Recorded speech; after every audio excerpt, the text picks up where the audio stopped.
Баршаңызға қайырлы күн. Әлемді таң қалдырған өте керемет, өте дәмді, ерекше нанның жасалу рецептісімен бөлісетін боламын. Видеоның соңына дейін көріп, каналыма жазылып қоюды ұмытпаңыздар. Ең алдымен жылы сүтімізді құямыз, үстінен жылы суымызды құямыз. Судың және сүттің температурасы саусақты салғанда күймейтіндей болуы қажет. Енді үстінен шекерімізді салып, ең соңынан осындай ашытқымызды саламыз. Ашытқы бізде 8 грамм. Егер ас қасықпен өлшейтін болсаңыздар, бір ас қасық толтырып салсаңыздар болады. Барлығын жақсылап венчиктің көмегімен араластырып аламыз.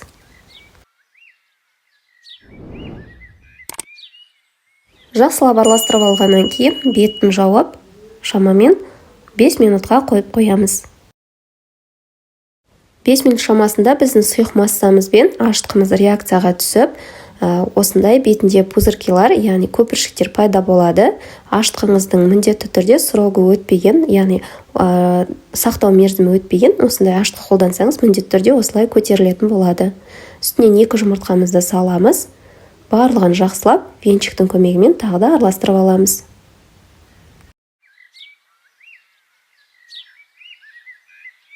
Енді үстінен електен өткізе отырып, ұнымызды қосатын боламыз. Міндетті түрде електен өткізіп қосыңыздар.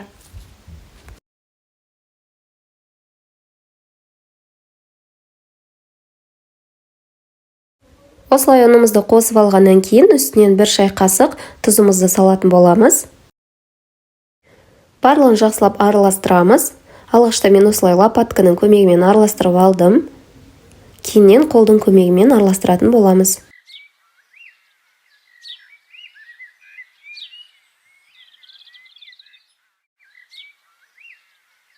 Қамырды қолдың көмегімен жақсылап, ішінде ешқандай комочек қалмайтындай етіп, яғни түйіршіктер қалып кетпейтіндей етіп, жақсылап қолдың көмегімен илеп алыңыздар.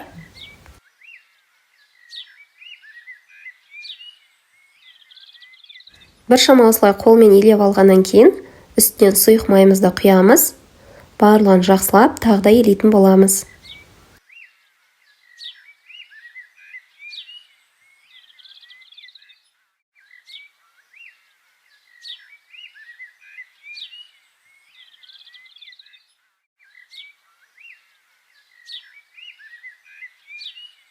Енді қамырымызды столдың үстіне қойып, біршама тағы илейтін боламыз. Біздің майымыз толығымен араласып, бір келкі масса болғанша осылай илеп алатын боламыз. Жақсылап илеңіздер, ішінде ешқандай комочек қалмайтындай бір келкі етіп илеп аламыз. Қамырымыз осындай жұмыс жасауға өте ыңғайлы, жұмсақ болуы қажет.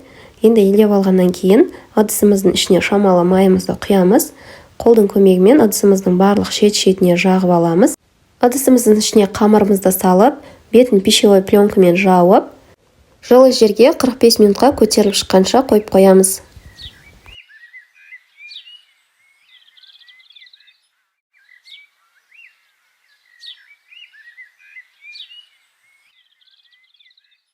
Неге бізде 45 минут уақыт өтті, қамырымыз осындай керемет болып көтеріліп шықты.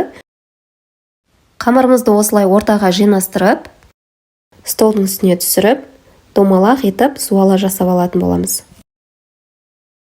Достар, егер бұрын сонда менің каналыма тіркелмеген болсаңыздар, міндетті түрде каналыма тіркеліп, каналымның алға дамуына үлес қосып кетсеңіздер екен деймін. Лайк басып, комментарий қалдырып, мені қуантатын боласыздар. Алдағы уақытта сіздер үшін кереметтей қызықты рецептермен бөлісіп отыратын боламын. Енді домалақ етіп жасап алған қамырымызды теңдей етіп 4 бөлікке бөліп аламыз. Әр бөлікті видеодағыдай дөңгелек зуалалар жасап, бір келкі етіп тегістеп зуала жасап аламыз.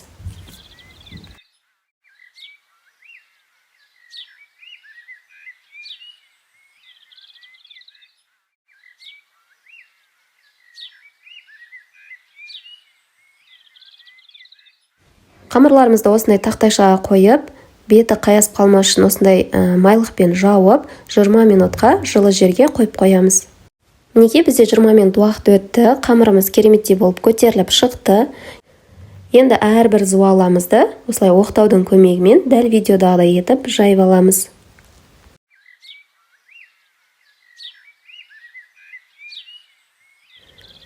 Жайып алған қамырларымызды пергамент қағаз төселінген противньге саламыз.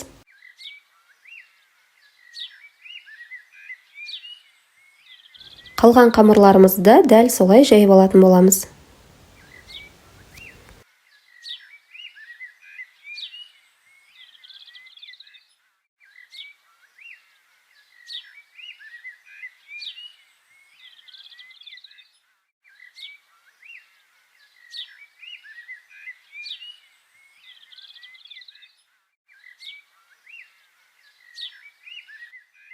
Дайын болған қамырымыздың бетін майлықпен жауып, 20 минутқа жылы жерге қойып қоямыз.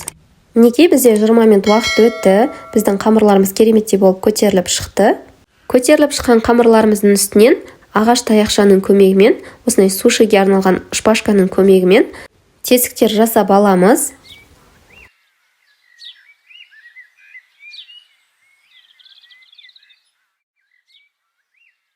Жасап алған тесіктеріміздің үстінен осындай сырларымызды, кесілген, төрт бұрышты етіп кесілген сырларымызды осындай тесіктерге салып шығатын боламыз.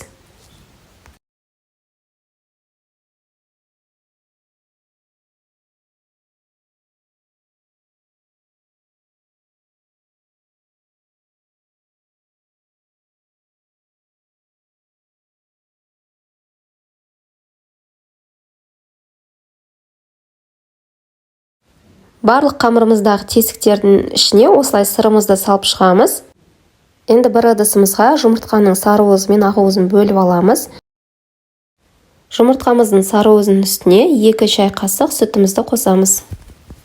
Барлығын жақсылап араластырамыз. Енді осы сұйықтығымызды қамырымыздың үстінен жағып шығамыз.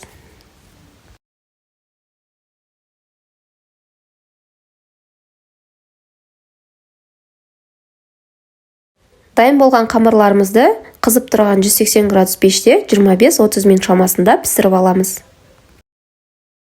Осымен біздің сыр қосылған нанымыз дайын, өте дәмді, өте керемет болып шығады.